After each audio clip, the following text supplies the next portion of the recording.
one way or another.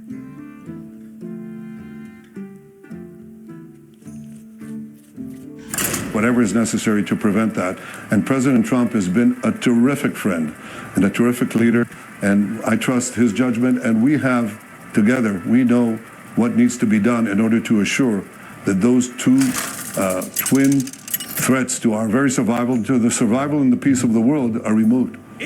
So are you going to target the Supreme Leader? Bro, we just wait for that shit to happen. Between us, Yeah, okay, so are you gonna blow him up or not? Yeah, sure. Straight to the point, yeah. You trust his judgment? Yeah, you don't listen? Well, I'm not trusting it. Like, I'm thinking about this myself. What is this here? IRGC spokesman says the 9th wave of Operation True Promise 3 began moments ago and will continue uninterrupted until dawn. Okay, well that means we can probably expect to see some bombs really, really soon, because that's the Iranian attack initiative. And the peace of the world are removed. So are you going to target the Supreme Leader? Oh. Look, we're doing what we need to do. I'm not going to get into the details. Has he answered a single one of these questions straight out? Because I feel like every single time this guy gets asked a question, he answers something else. But we've targeted their top nuclear scientists. It's basically Hitler's nuclear team. You know, we got them. We still have work to do on other sites. We have targeted their ballistic missile manufacturing facilities. Understand this. You see these bombs. You saw a single bomb. It's a 1-ton bomb, John, dropping on Tel Aviv and other places, causing killing men, women, and children. They're deliberately targeting our population.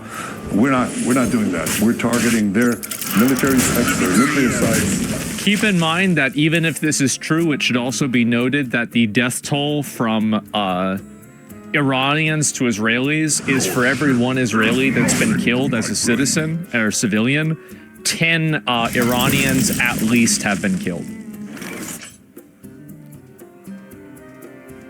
Their ballistic missile sites, so they don't have 20,000 of these that no country could survive with. Yeah, they want... Population, bro?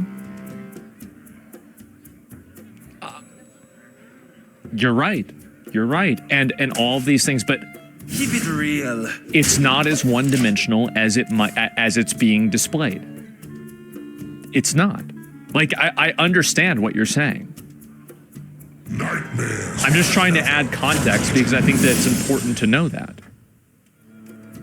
I continue stringing us along, but, you know, there's a limit, because if we don't act now, there won't be a 13th hour. So we have to act. But what I'm saying is that we're not merely protecting ourselves. We're protecting everybody. We're protecting our Arab neighbors, with whom we want to expand the peace, as we did under President Trump's leadership in the Abraham Accords. That will be possible if Iran is banned. We're also protecting the world. They have ballistic missiles that can now reach deep into Europe and soon could reach the United States. And imagine what this regime that caused death to America every time, that bombed your American embassies, that murdered 241 Marines in Beirut, that killed and injured thousands of American servicemen in Iraq and Afghanistan, that tried to blow up a restaurant in Washington, that burns the American flag. You want these people to have nuclear weapons and the means to deliver them to your cities? Today it's Tel Aviv, tomorrow it's New York. This is what a lot of people are saying, right? And I think that's talking about Gaza. Well, no, what I'm saying is that he's not wrong. I think that nobody wants Iran to have a nuclear weapon. This is a definitive reality. But I also at the same time think that a lot of the reasons why we have all these problems with Iran is because we're over in the Middle East. Should we be over in the Middle East doing all of this shit in the first place? I think there's a lot of people that would say no. Like, I'm one of them, honestly. Like, I am. I think that we've intervened and we've intermingled and tried to fuck with them for so many years. It's inevitable that bad things like this will happen. You don't need to? Yeah. I understand America first. I don't understand America dead. That's what these people want. They chant death to America. So we're doing something that is in the service of mankind, of humanity, and it's a battle of good against evil. America should and does stand with the good. That's what President Trump is doing, and I deeply appreciate his support. But U.S. officials tell... Yeah, and I think that's the messaging that is working. I think with some Americans is that they think that Iran will bomb the U.S. if it can. And to be fair, I mean, I don't think that's completely untrue either. I mean, there's a good chance it is true. It will? Yeah, I mean, probably, yeah. I mean, I don't want Iran to have a nuclear weapon. I've said this before. Like, if Israel prevents Iran from having a nuclear weapon, everybody wins. It is in no one's best interest that Iran has a nuclear weapon. Plus, the president flatly rejected... By the way, including Iran's. Because if Iran's nutball, crazy, religious, fucking bullshit government goes out and uses a nuclear weapon, they will make an enemy of the majority of the world. And they will pretty much sign the death warrant for probably millions of their citizens the moment they use a nuclear weapon. So even if they get a nuclear weapon, it's even bad for Iran. I am not blind to a plan, an opportunity that the Israelis had to take out the Supreme. You believe that? Are you dumb? Yeah, I do. I do believe that. I think if any country used a nuclear weapon, they would immediately lose favor and support from the majority of their allies and make an enemy of the majority of the Western world. Instantaneously. Any country? Yeah, like even if, like, for example, China did or Russia did, I could see if one of those countries did it, I could see the other country immediately condemning it.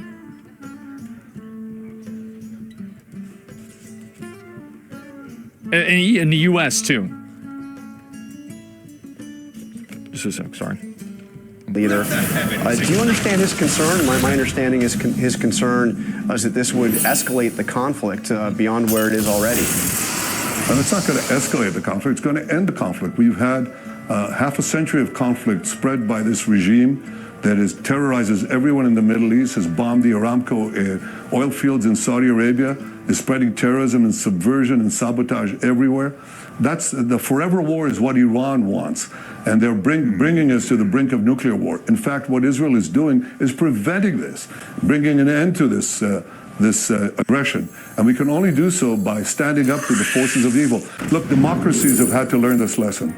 You know, they faced a tyrannical regime, a radical, fanatic regime. This is For 40 years, I've been saying, actually 3 years after the establishment of this radical Islamist Ayatollah regime in Tehran, I said that the greatest danger, not only to the survival of my country, but to the peace of the world, is Iran's pursuit of nuclear weapons. And they are on the brink of achieving that. So imagine what they're doing now without nuclear weapons. Chanting death to America without nuclear weapons. Imagine what will happen if they had nuclear weapons and the ICBMs, the Intercontinental Ballistic Missile, to deliver it to every place on Earth. We're preventing the most horrific war imaginable, and we're bringing peace to the Middle East. And I believe that after our action, we're going to be able to bring the Middle East to new heights that nobody even imagined. You know, make the Middle East great again. Make it truly.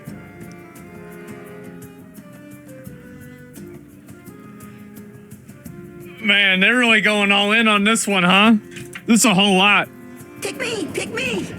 Yeah, he may be right, but I have a hard time believing any nation is that suicidal. I mean, again, I mean, they whenever one of their people gets killed, they say they were martyred. I mean, like, that's nutball stuff. I mean, it is. That's nutball stuff to do. Yeah, his argument, what's this here? Could be said of any country. It wouldn't use nukes. Trying to project your distaste for the American left, weaponizing the term Hitler with Israel's leaders uses it. Regardless of how you feel about Netanyahu, their lens is different than ours of own in the West. Yeah, but their lens doesn't override my own. Like, if I don't feel that way, I don't have, like, a moral obligation to automatically agree with them just because they're Jewish. I mean, that's crazy. Like, I'm going to have my own viewpoint on this myself. Great.